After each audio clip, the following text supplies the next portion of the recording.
What is going on, guys? Marcus here with the Reformation Woodshop. Christmas has come and gone, so now I can post this video. I made my nephews these two cool headset stands for their gaming headsets because they're both avid video gamers. In this video, you're going to see me make a post-apocalyptic zombie weapon for one of my nephews, and another one is going to be a gunshot victim. These are going to be very brutal, so they're not for little toddlers. My nephews are mature, they're teenagers, and they are about that life, so to speak. So maybe this is a project that you work on for yourself or for your spouse, you know, because they're a Call of Duty gamer.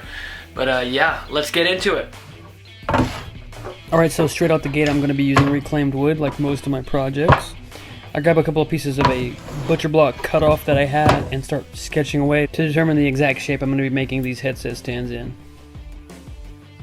Then I take my headset here to scale that little sketch I did up to reality.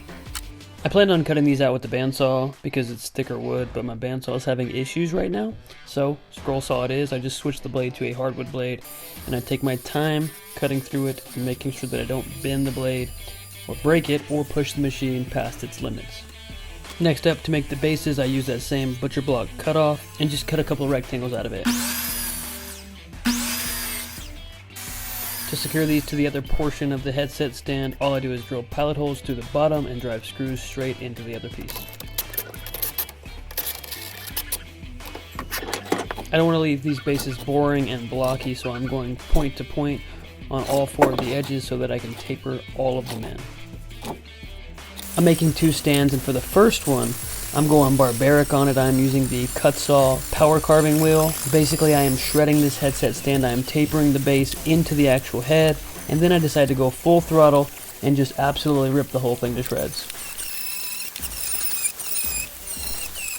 I'm using my sander and the shaping disc to finally tune in the taper from the head to the base so that it is a seamless transition. I want this one to look really smooth. So with this headphone stand, I am going for a zombie weapon-esque type thing, something beat up, probably gonna splatter some paint on it and make it look nasty. I'm gonna put some finger grooves in it so it's like a club. You know, hopefully they don't beat each other with it, but you get the idea.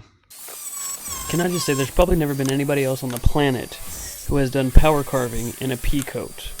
This has got to be a first, but it was cold outside, and this is the first jacket I saw. Don't judge me. Now it's time for some finish. I went with a little bit of a darker color because it's a brutal weapon, you know, it's got to be dark and gritty.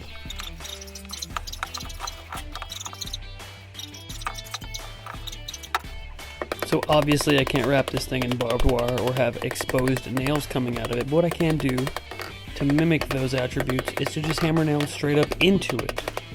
I made sure to put the nails in a place where they would not interfere with the headset, but also they could be obviously known to be part of a weapon. Next is blood. Obviously, you've got to have blood to finish it off. I made sure to make the blood look like it was splattered across, and if you hold the handle just right, I made sure to put the blood in the spot that would look like you were hitting the surface that would actually make contact with someone if you did happen to hit them with it. So with this next headset, I am going the total opposite route. I am hoping to make this as clean as possible. I'm going to make sure and leave all of my lines extremely sharp so that it looks clean and slick. And then I'm going to add a unique hole pattern into it so that after it's all finished up, it looks like it's been in a massive shootout. For that extra bit of uniqueness, I use multiple different paddle bits so that there's multiple different sized holes. And then I come back and round those holes over with the router.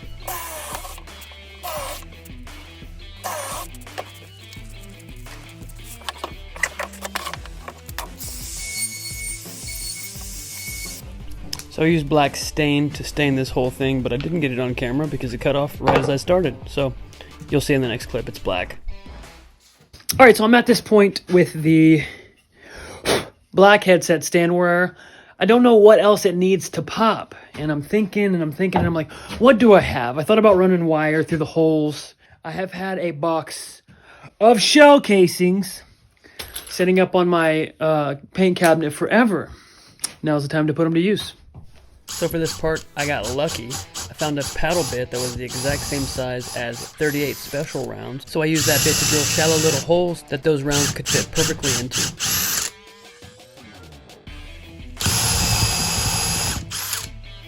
I I had to get a test fit to make sure they fit snug. And then after I was sure they would work, I used some CA glue to make them a permanent part of this headset stand.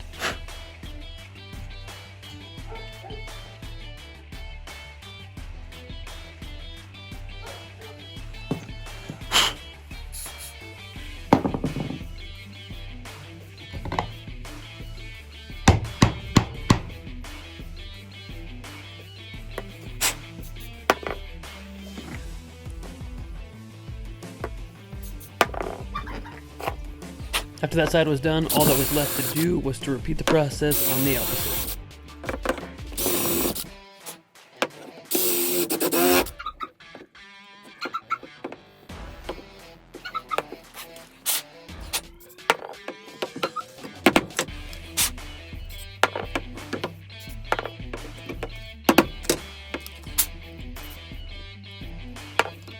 Okay, so holes, bullet holes. I was going for an artistic, interpretive type thing, but I think I'm just gonna hit the nail right on the head and add some blood. You know, they're for teenage boys. They'll get the point. I did it. I thought I was recording. I was not, but I did it. That is some realistic blood. I need to get into the Hollywood business of, what's it called? Makeup? No. There's a word.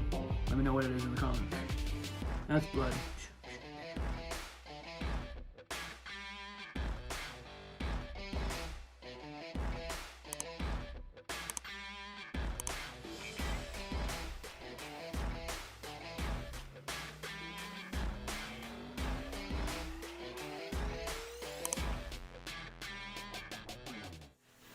Alright guys, thank you so much for watching my video. I hope that you learned something from it. Maybe you learned some cool new power carving techniques. I hope something in this video inspires you to go on and make a zombified, apocalyptic gaming headset. We are about 2,800 subscribers on this YouTube channel, and the goal by the end of the year is to hit 10,000. And the only way I'm going to be able to do that is with your help. So please hit that subscribe button, like the video. If you like the video, it'll go everywhere, everyone will see it. The algorithm will love us. So please help me hit that goal. We're gonna get there, guys. I'll see you in the next one.